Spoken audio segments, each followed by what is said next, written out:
Chers amis, bonjour, ici Paul Emmanuel, postdoctorat en biologie pour La Science te parle.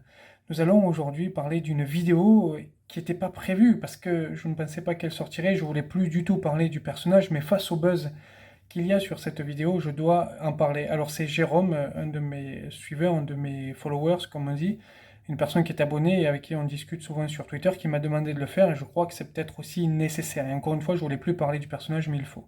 Le personnage, c'est le triple docteur Idriss Aberkan, docteur en tout, spécialiste en rien, Idriss Aberkan, qui a sorti une vidéo sur Il faut sauver le soldat Raoult. Bien évidemment, cette vidéo a été supprimée de YouTube après avoir 120 000 vues en quelques heures, 1h30 ou 2h30. Vidéo supprimée et rien d'étonnant vu le nombre de conneries qu'il y a dedans et qui a été mise, clonée plusieurs fois sur Odyssée. Il y a 10 ou 15 clones tweetés par le professeur Raoult et là ça devient un buzz absolument immense donc il faut en parler. Je ne vais pas me focaliser sur les 18 points. La raison essentielle à cela, c'est qu'il y a la plupart des points, on les a déjà débunkés depuis 2 ans en fait. Ils recyclent toujours les mêmes conneries. Hydroxychloroquine, etc. C'est toujours du recyclage. Donc on ne va pas parler du recyclage. Par contre, ce que je veux vous montrer, c'est qu'il ne connaît rien au monde scientifique et je vais vous parler des points qui parlent du monde scientifique. Même avant cela, il cite l'article 3 de la Charte de Munich et voilà le texte qu'il met, lui, de la Charte de Munich. Je ne fais que le citer. Publier seulement les informations dont l'origine est connue ou les accompagner, si c'est nécessaire, des réserves qui s'imposent. Ne pas supprimer les informations essentielles et ne pas altérer les textes et documents. Rien que là, si je fais que lire ça, je désigne tout le monde. Je désigne tout le monde. François, par exemple, publier seulement les informations dont l'origine est connue. François, c'est terminé. Aberkan, publier seulement les informations dont l'origine est connue. C'est terminé. Un rayon code publié seulement dont les informations sont connues. Les informations dont l'origine est connue. C'est terminé. Nous avons parlé de science. Quand je dis nous, c'est tous les gens qui ont parlé de la Covid d'un point de vue scientifique. Tous les gens comme des bunkers des étoiles, la tronche en biais, la biologie fait des vidéos, enfin, je pourrais, primum non nocere, etc. Tous ces gens-là, on a parlé Alexander Samuel, enfin, je vais en oublier les trois quarts. Tous ces gens-là, on a parlé scientifique. On s'est basé sur des textes scientifiques. On savait d'où venait l'information. L'origine était connue, c'était la recherche. Beaucoup, ça n'a pas été mon cas, mais beaucoup ont travaillé, et vous aurez en description une vidéo qui parle de ça. Beaucoup ont travaillé pour la suppression de textes scientifiques, d'articles scientifiques peer-reviewés qui étaient mauvais.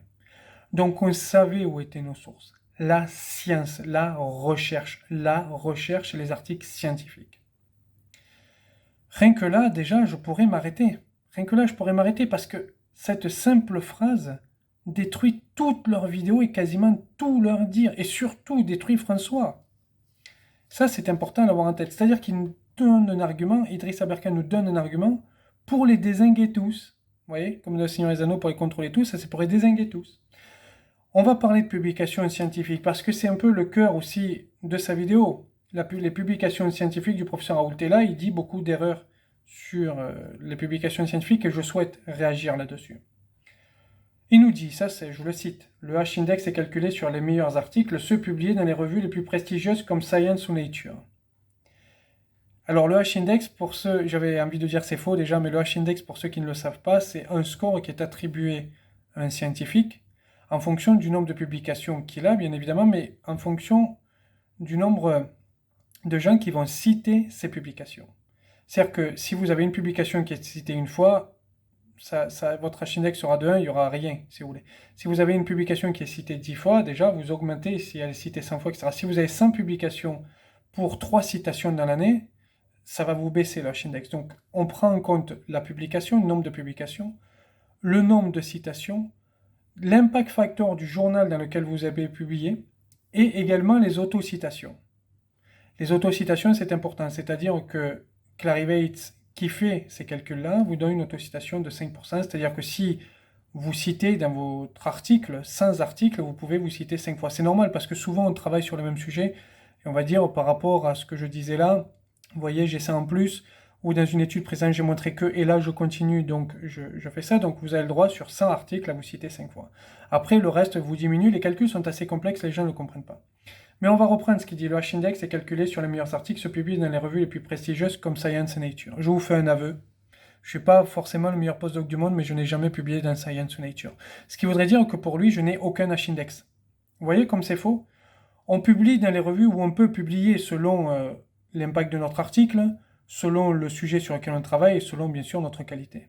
On ne publie pas tous dans Nature et Science, donc ce n'est pas les grandes revues qui sont utilisées, c'est l'ensemble des articles qui est utilisé. Bien évidemment, ceux qui sont cités le moins souvent vous permettront pas d'augmenter beaucoup le H-index à la marge. Ceux qui sont cités le plus vous permettront. Bien sûr, plus une publication est dans un bon journal, plus elle sera citée normalement. Mais tout le monde ne publie pas là-dedans.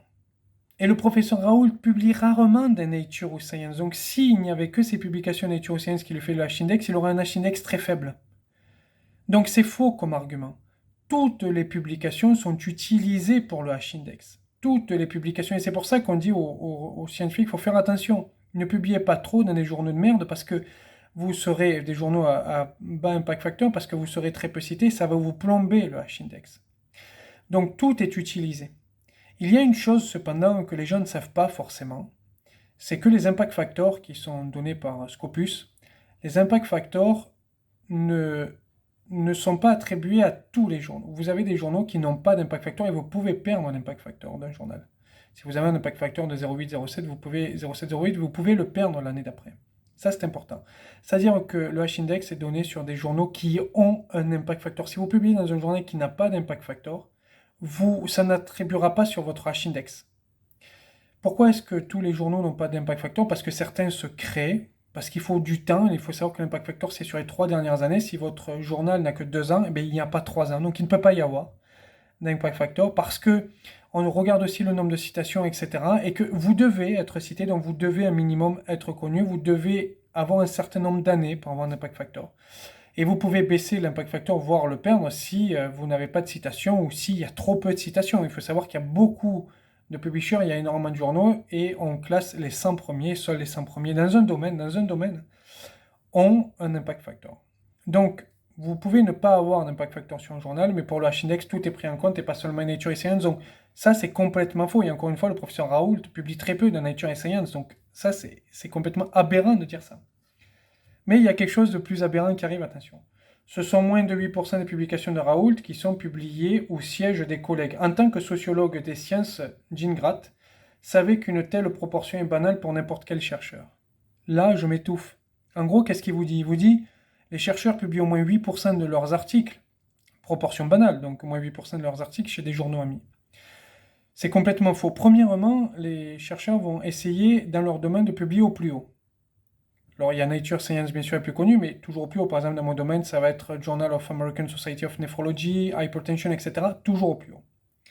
On n'a pas des amis chez les journaux toujours au plus haut. En réalité, on n'a pas beaucoup d'amis chez les éditeurs quand vous commencez en sciences, et même lorsque vous êtes haut placé, vous pouvez connaître 1 ou 2 éditeurs en chef, mais c'est tout. Ensuite, l'éditeur en chef, ou un éditeur tout court, parce que vous avez aussi une hiérarchie chez les éditeurs. Les éditeurs sont des scientifiques qui travaillent pour les publishers, n'est-ce pas? Confondez pas le publisher et les éditeurs. Vous avez un editorial board. Alors, un editorial board chez certains journaux, vous avez un office board chez d'autres. Je ne vais pas rentrer dans la complexité des journaux scientifiques, mais vous avez des éditeurs qui vont recevoir les articles et qui, eux, vont les envoyer en reviewing. C'est donc eux qui vont choisir les reviewers parmi une masse de reviewers qu'ils ont dans les journaux. Il faut se présenter pour être reviewer, on est pris sur CV, on est pris sur les publications qu'on a, etc. Donc c'est assez compliqué. Et ils vont choisir parmi cette masse de reviewers ceux qui sont le plus à même de reviewer l'article en fonction de leur domaine, bien sûr, de compétences et des articles qu'ils ont déjà eux-mêmes publiés, parce que les reviewers sont aussi des scientifiques. Donc on ne peut pas magouiller sur le système, parce que les reviewers, ils sont 2 ou 3 en moyenne par article, ils doivent faire leur job. Et même si vous connaissez un reviewer, vous ne connaissez pas les deux autres. Les reviewers, n'oubliez pas qu'ils sont anonymes. Ici, finalement, il nous dit qu'il n'y a pas d'anonymat chez les reviewers. Déjà, il nous dit que ça n'existe pas, puisque si vous connaissez au moins 8% de vos articles pas chez les amis, ça veut dire qu'il n'y a pas de reviewing. Et là, il nous avoue qu'avec professeur Raoult, il n'y a pas de reviewing. Je suis désolé, mais c'est ce qu'il nous dit. Je ne sais pas si c'est vrai, mais c'est ce qu'il nous dit, sans même s'en rendre compte, ce qui est formidable. Donc, il y a le reviewing. Et même si vous connaissez un reviewer, comme il est anonyme, vous ne pouvez même pas savoir qui il est. Et même si votre ami dit « Tiens, j'ai reçu ton article », il y a 2 autres reviewers qui sont autre part dans le monde, et vous ne pouvez pas savoir où il est. Je rappelle qu'un board éditorial, vous comprenez des gens de tous les continents. Je rappelle qu'un board éditorial, vous comprenez des gens de tous les continents.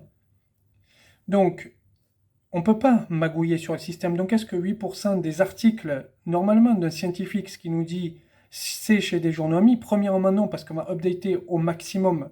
On va essayer de postuler au maximum, au plus haut grade pour notre article, selon notre domaine. Deuxièmement, on ne connaît pas beaucoup d'éditeurs, parce qu'il y en a énormément, il y a énormément de journaux. Troisièmement, il y a le reviewing, et là, il nous dit qu'en gros, le reviewing, ça n'existe pas. Et quatrièmement, le reviewing est anonyme.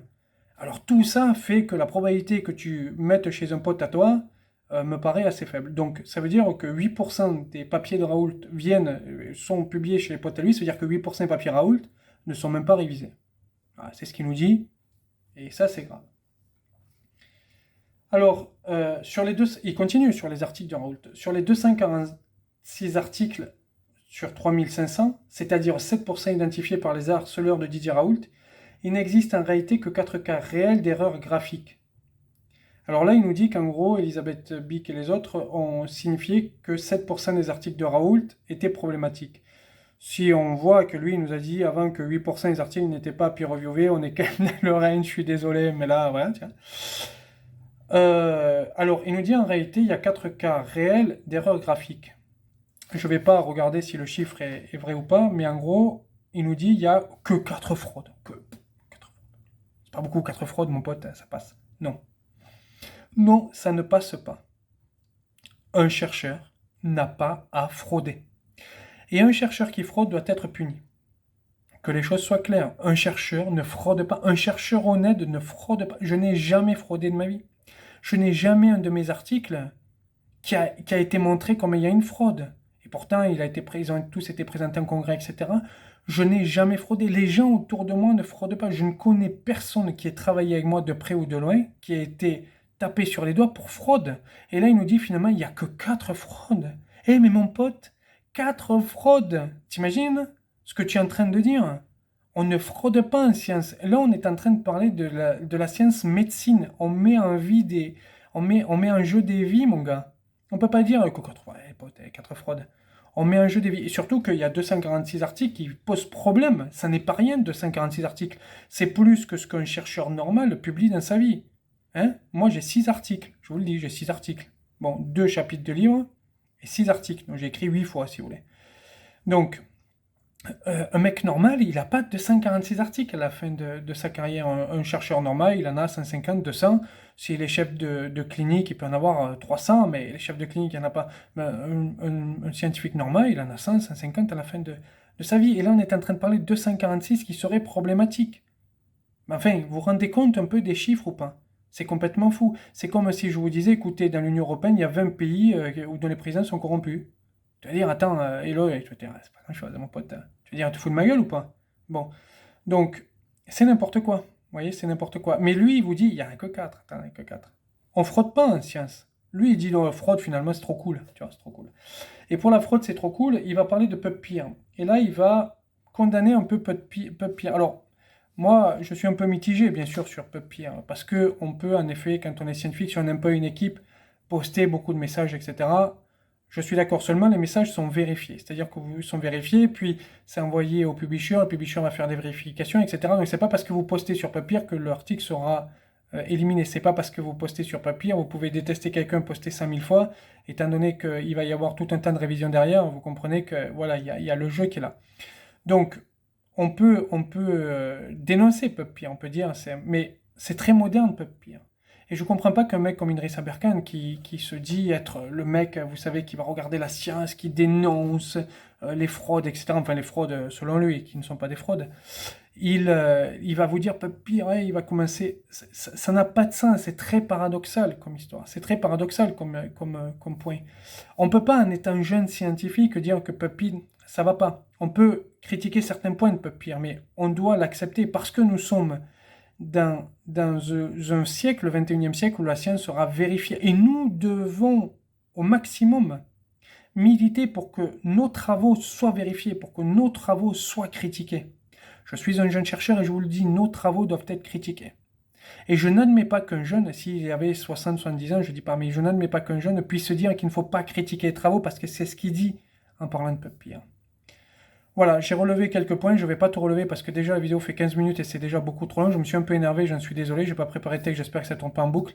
Je vous remercie de m'avoir écouté, je vous invite bien sûr à partager cette vidéo pour faire comprendre un peu le monde scientifique et le fait qu'Idriss Aberkan n'y a jamais sans doute été membre de ce monde scientifique vu ce qu'il y connaît, c'est-à-dire, excusez-moi, mais que dalle, parce que là vraiment, ces paroles nous montrent qu'il ne connaît strictement rien au monde scientifique, au monde du publishing. Je vous invite à voir la vidéo qui est en description, qui est une interview de la tronche en biais, qui date d'hier ou d'avant-hier, qui est très très intéressante et je pense que je vais aussi demander à la personne qui est interviewée, Lonnie Besançon, de venir. Donc écoutez, Lonnie Besançon, c'est un type qui est presque un héros des temps modernes, qui a travaillé pour faire supprimer des publications qui étaient frauduleuses, en tout cas qui étaient mal foutues. Frauduleuses, je ne sais pas, mais mal foutues. Voilà, je vous remercie. N'oubliez pas de vous abonner, de partager, commenter, me dire ce que vous avez pensé, de liker. Et si vous voulez m'aider sur YouTube, c'est toujours très apprécié. Donc vous aurez tous les liens en description. Merci, au revoir.